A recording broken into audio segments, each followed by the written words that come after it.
오늘부터 8번 동안 여러분하고 저하고 같이 하게 될 이야기가 이분에 대한 얘기입니다. 성함은 가스통 바슐라르. 그리고 보시다시피 이미지가 제가 보기엔 철학자라기보다는 마음씨 좋은 할아버지 같기도 하고 또 약간 랍비나 현자틱한 이미지가 나죠.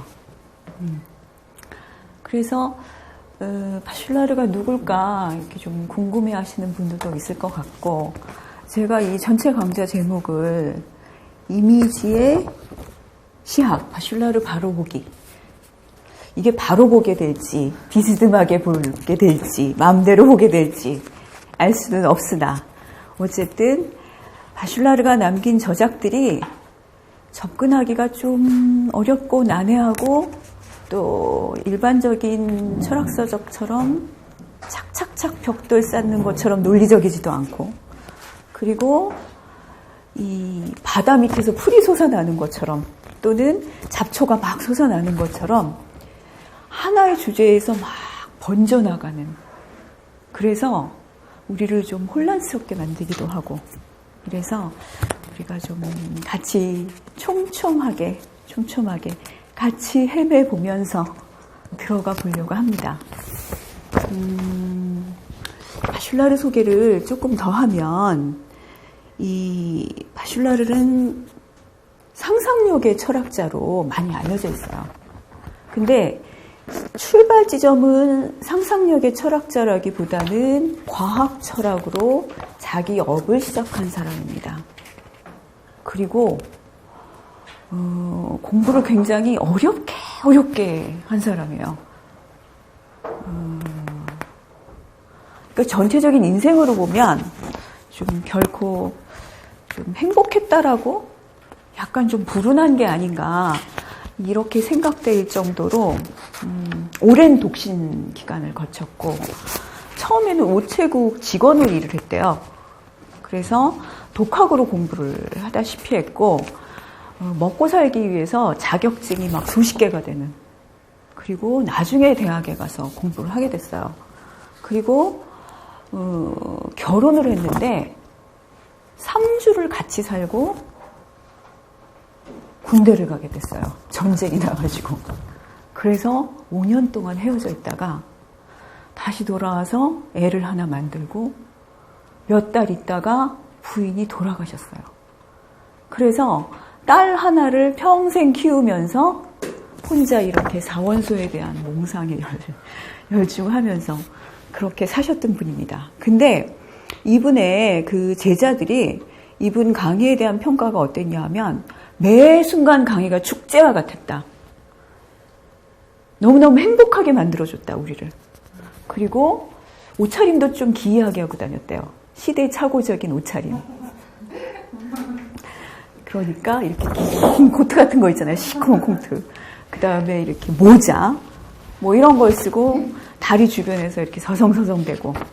그래서 멀리서 봐도 이렇게 눈에 띄는 그런 사람이었다고 합니다. 근데 이 사람이 이제 과학 철학에 대한 연구와 저술을 열심히 하다가 예술 철학으로 넘어가게 돼요. 근데 넘어가게 된 동기가 제가 여러분 나눠드리니 강의록에 적었어요. 제가 읽어볼게요. 과학의 실용적 교육에서 철학 교육으로 옮겨왔는데도 처음엔 과학사를 가르쳤나 봐요. 그 다음에 과학 철학을 했고, 나는 완전히 행복하지 못했습니다. 그래서 나는 그 불만족의 이유를 찾고 있었습니다. 어느 날 디종에서, 디종 머스타드 소스라고 아시죠? 프랑스에 있는 지명 이름입니다.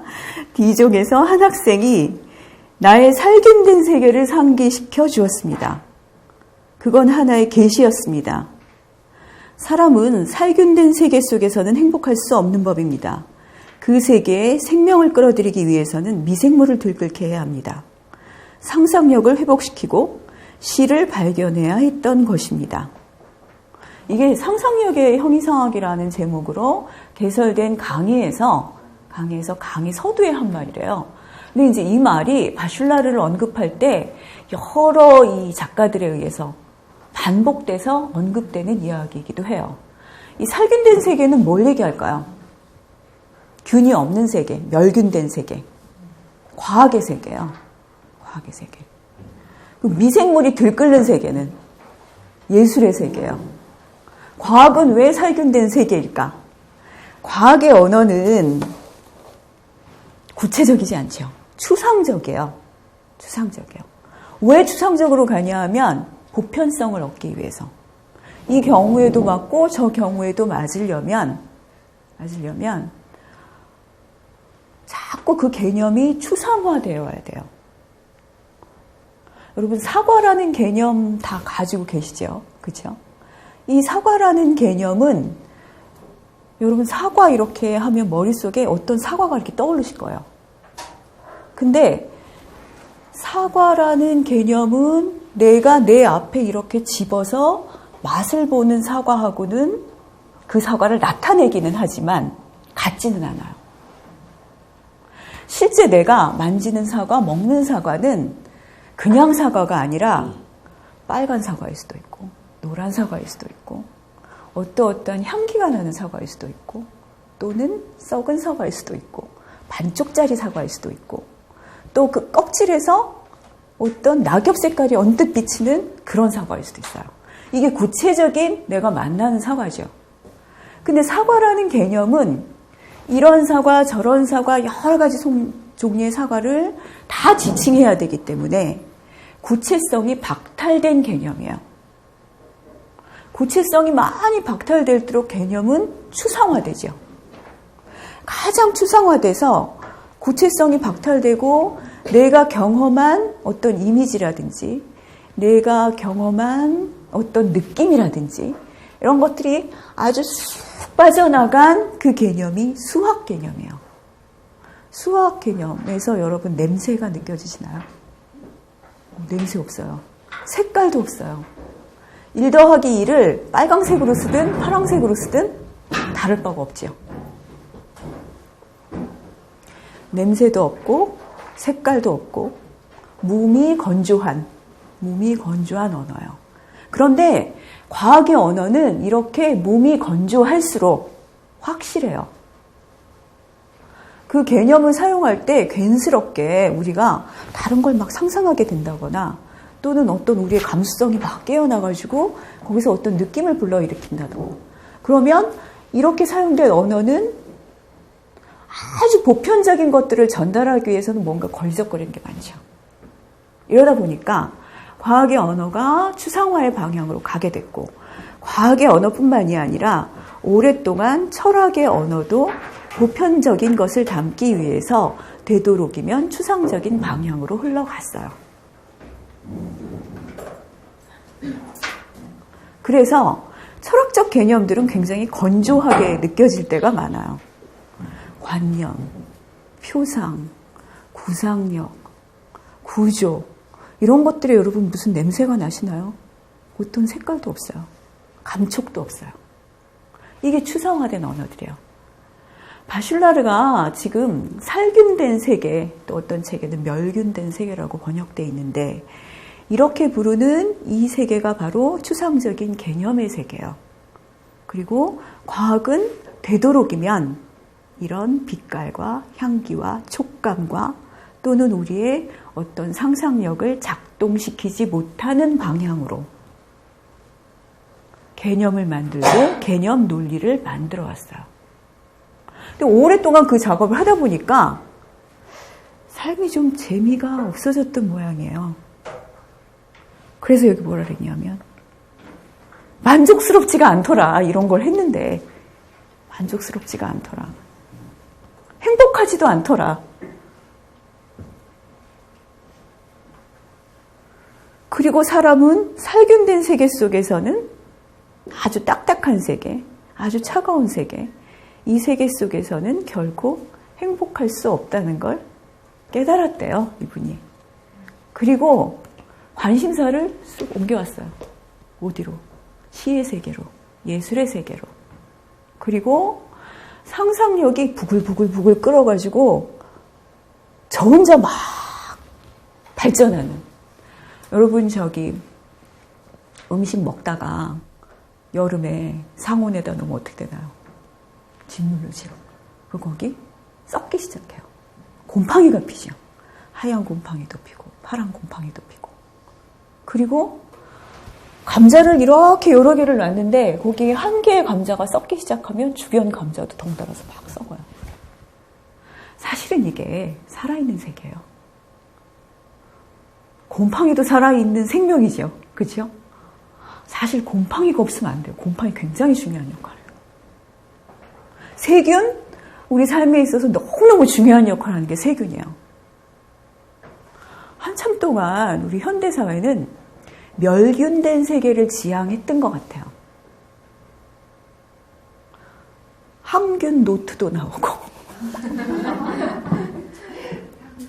항균 신발도 나오고 그리고 손에 무슨 균이 묻었을까봐 맨날 데톨로 씻고 이러면서 우리는 뭔가 안전하다는 느낌, 균으로부터 안전하고 우리 자신을 보존할 수 있다라는 이런 이미지에 만족하면서 이렇게 살아가는 것 같아요.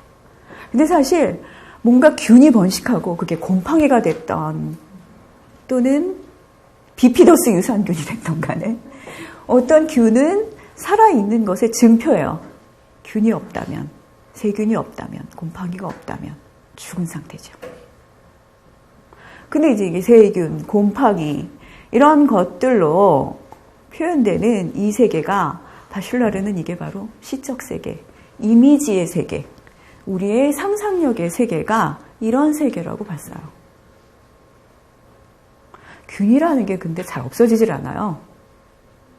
우리 현대과학은 균을 없애려고 막 노력을 해서 수많은 살균제와 살충제와 제초제와 이런 것들을 만들어냈지만 사실 우리는 이런 것들이 우리 지구 환경과 생태계와 우리 인간한테 끼치는 폐해를 지금 너무도 잘 알고 있죠. 근데 이게 구체적인 우리 이 땅, 나무, 동물 이런 것뿐만이 아니라 이 살균제와 제초제와 멸균제가 우리 머릿속에서도 움직이고 있는 것 같아요. 그러니까 생각을 할 때 우리는 우리가 살아있는 생명임에도 불구하고 살아있는 생명체로 무슨 생각을 하기보다는 마치 우리가 생명이 없는 기계인 것처럼 단정적이고 날카롭고 면도칼로 그은 것처럼 A는 A고 B는 반드시 B고 A와 B는 다르고 이런 방식으로 수학적으로 개념적으로 이렇게 일상생활을 영위하고 그것이 진정성이나 진리에 가깝다라고 착각하기도 하면서 사는 것 같아요. 바슐라르는 과학 철학에서 예술 철학으로 넘어오면서 지금 이 세계의 생명을 끌어들이는 것이 굉장히 중요하다. 미생물을 번식시키는 것이 뭔가 생명을 살아있게 만드는 것이다.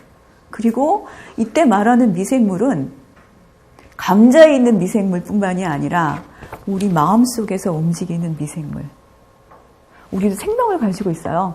그리고 이런 용어들은 요즘 잘 쓰지 않지만 철학에서 영혼을 가지고 있죠. 영혼. 영혼이 뭐냐고 말하면 참 심도 깊고 긴 논의를 필요로 하긴 해요. 근데 우리 안에, 우리 일상 용어에서 영혼 많이 사용하죠. 나의 영혼은 흔들리고 있어. 너의 눈을 보니까 내 영혼이 울고 있어. 근데 우리가 그걸 꼭 집어서 뭐라고 이렇게 내놓으라고 그러면 내놓을 것이 없지만 어떤 만남의 순간, 어떤 사건의 순간, 또 뭔가 우리 안에서 뭔가 감동이 막 일어나는 순간, 영혼이 움직이고 있는 것 같아. 이런 느낌을 받고 그것이 무엇인지 논리적으로 설명할 수는 없지만 직관적으로는 알아요. 바슐라르는 자기 책에서 영혼이라는 말을 굉장히 많이 사용해요. 그리고 상상력은 영혼의 기능이래요. 영혼. 오랫동안 근대 이후의 철학자들은 상상력을 영혼의 기능이라고 보기보다는 인지 능력의 한 계기라고 바라봤어요. 인식 능력. 그러니까 우리가 이 바깥에 있는 세상을 주체 주관인 내가 알게 되기 위해서 상상력이라는 계기가 필요하다. 아주 대표적으로 이런 얘기를 한 사람이 임마누엘 칸트라는 철학자예요. 칸트는 상상력을 뭘로 봤냐 하면 구상력이라고 봤어요. 구상력은 말 그대로 상을 구상하는 능력이에요. 그림을 그려내는 능력. 그림. 근데 그림을 그려내려면 재료가 필요하겠죠. 그 재료가 어디서 얻어지냐 하면 감각 자료로부터 생겨난대요. 감각 자료가 뭐냐? 칸트는 우리의 감각 기관이 크게 5가지라고 생각했어요. 오감 뭐 있죠? 시각, 청각, 후각, 미각, 촉각. 이 5가지 감각을 동원해서 우리 바깥에 있는 세상에 대한 정보를 우리가 접한대요. 그래서 이 컵이 있어요. 컵을 이렇게 딱 만지면서 냄새도 맡고 또 색깔도 보고 형태도 보고 이러면서 이 각각의 자료들을 쫙 취합해가지고 요 컵에 대한 어떤 상을 우리 요 인식 능력 중에 어떤 것이 만들어낸다는 거예요. 그래서 이 각각 들어온 자료들을 뭉쳐가지고 하나의 표상을 만들어내는 능력, 표상을 구성해내는 능력, 이 능력을 구상력, 상상력이라고 불렀어요. 표상은 뭐냐 하면 표상은 영어로 얘기하면 리프리젠테이션이에요. 리프리젠테이션은 리프리젠트 된 거예요. 우리 프리젠테이션 많이 하죠. 프레젠테이션 보여주는 거예요. 그러면 리프리젠테이션은 다시 보여진 거. 어디서? 여기 있는데 여기서 다시 보여진 거. 그래서 반복해서 여기 있는 거를 이 컵뿐만이 아니라 컵 1, 컵 2, 컵 3 해가지고 10개의 컵을 보고 또 보면 비슷한 공통분모가 찾아지잖아요. 그럼 머릿속에 공통분모를 찾아서 컵에 대한 리프리젠테이션이 딱 만들어진대요. 이게 표상이에요. 표상이 딱 만들어지면 바깥에 이런 것들이 나타나면 아 이게 그거구나. 이게 컵이구나. 견주어서 판단을 할 수 있게 된다는 거예요. 이때 상상력은 뭐냐 하면 상을 이렇게 만들어내는 능력. 우리 안에서. 이런 능력이에요. 바슐라르 생각은 이게 아니에요. 근데 바슐라르는 이런 식으로 상상력을 본 게 아니라 상상력은 재현 능력이 아니다. 뭐를 이미 있는 것들을 복사하고 이미 있는 것들을 여러 번 보거나 여러 번 경험해서 그 공통분모를 찾아내서 상을 그려내는 능력이 아니다. 그게 아니라 한 번도 경험하지 못한 것들을 떠오르게 만드는 능력이다. 그래서 바슐라르가 얘기하는 상상력은 창조력이라는 말과 비슷한 말이에요. 창조력. 근데 어떻게 만들어내는가? 이걸 칸트처럼 기계적으로 설명하진 않았어요. 뭔가 자료가 들어와서 그거를 복사하고 취합해서 아웃풋하고 이게 굉장히 기계적인 방식이죠. 사실 요즘 그 센서가 달린 수많은 기계들 있잖아요. 자동 반응하는. 이 기계들은 거의 대부분 거의 다라고 봐도 되죠. 거의 다 칸트가 생각한 인지 구조를 복사해서 재현해서 만들어낸 거예요. 그러니까 바깥에 있는 자료들을 쫙 취합해가지고 판단을 내리고 그 판단에 맞게 아웃풋을 한다는 거죠. 바슐라르는 그렇게 얘기하고 싶었지 않아 나는. 상상력은 뭐냐 하면 내 안에 영혼이 가지고 있는 어떤 창조력인데 상상력을 영어로 하면 이매지네이션이잖아요. 불어로도 똑같이 쓰죠. 이마지나시옹이에요. 근데 이매지네이션은 뭐냐 하면 이미지를 만들어내는 능력이에요. 이미지를 만들어내는 능력. 어떤 형태를 만들어내는 능력이 아니라 이미지를 만들어내는 능력이에요. 근데 이미지라는 말도 되게 애매한 말이에요. 이미지가 도대체 뭘까? 여러분 제 이미지를 보시죠, 지금. 이미지가 어떤가요? 이미지가. 제 별명은 마녀예요. 마녀의 이미지가 느껴지시나요? 우리 사람을 보건, 뭐 이분을 보건, 또는 이 공간에 들어가서 이 교실을 보건, 딱 만나는 순간 이미지가 이렇게 들어와요. 이미지가 있죠. 근데 이미지는 여기 있는 건지, 여기 있는 건지. 이미지가 어땠어? 하고 이제 교실 밖으로 나와가지고 이제 수다를 떤다고 생각해보세요. 그럼 다 다른 말을 해요. 제가 수업할 때 어떤 분들은 제 신발을 보는 사람이 있고, 어떤 사람은 제 스커트를 보는 사람이 있고, 어떤 사람은 제 머리 스타일을 보는 사람이 있고, 어떤 사람은 입을 보고 어떤 사람은 눈을 봐요. 어떤 사람은 목소리를 듣죠. 이미지 하면 우리 시각적인 것들만 생각하는데, 우리 현대인들은 다른 감각 중에 시각의 에너지가 제일 이렇게 집중되어 있대요. 그래서 시각 이미지에 가장 이렇게 잘 반응을 한다나 봐요. 근데 이미지는 시각 이미지만 있는 게 아니고 청각 이미지도 있어요. 후각 이미지도 있어요. 우리 감각 다 어떤 이미지가 있어요. 이때 이미지는 이미지 하면 그림인 것 같지만 그림만을 의미하는 것도 아니에요. 어렴풋한 어떤 느낌? 어떤 상이 맺힐 것 같지만 그 상의 경계가 모호한,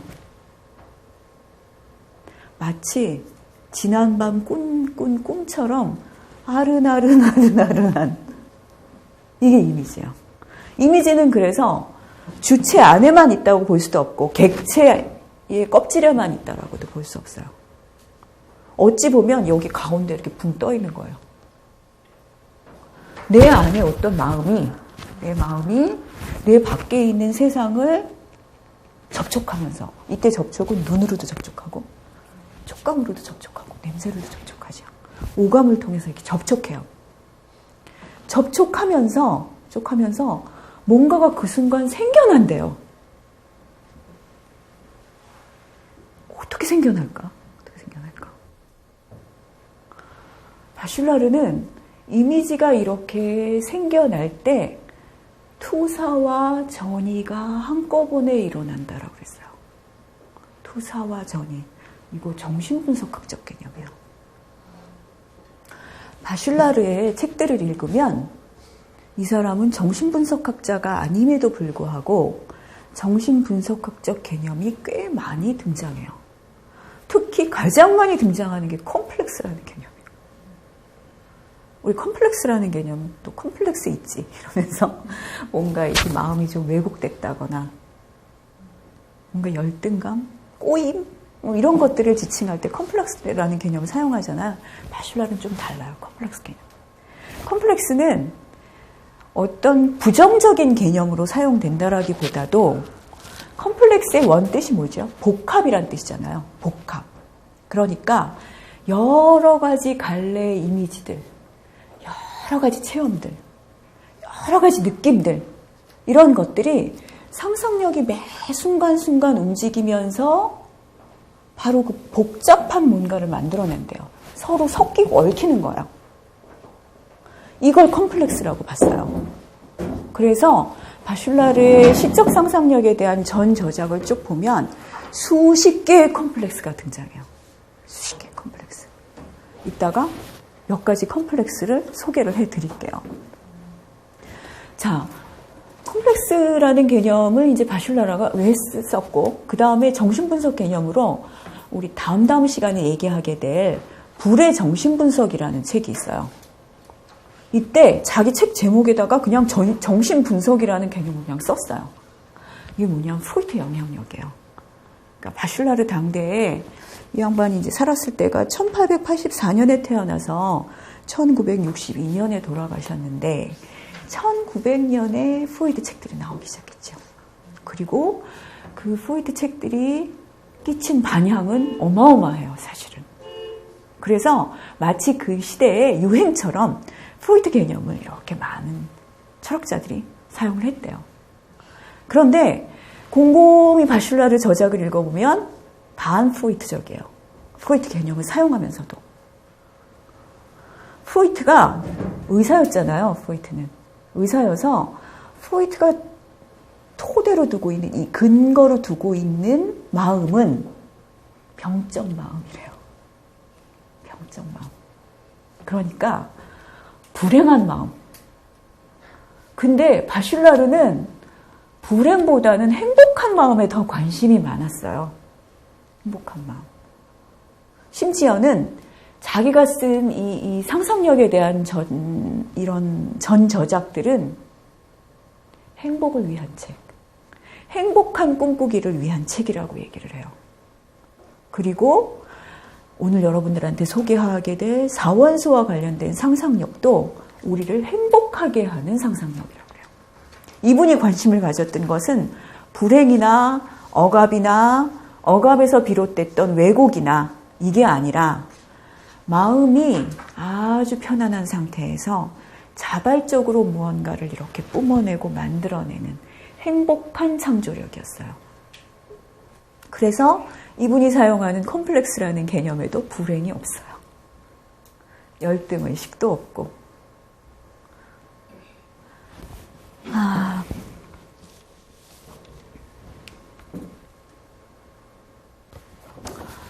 그래서 이제 바슐라르가 이 정신분석적인 개념을 많이 사용할 때 이분이 더 프로이트보다 가까운 분은 칼 구스타프 융이에요. 우리 융의 심리학을 분석심리학이라고 부르죠. 분석심리학.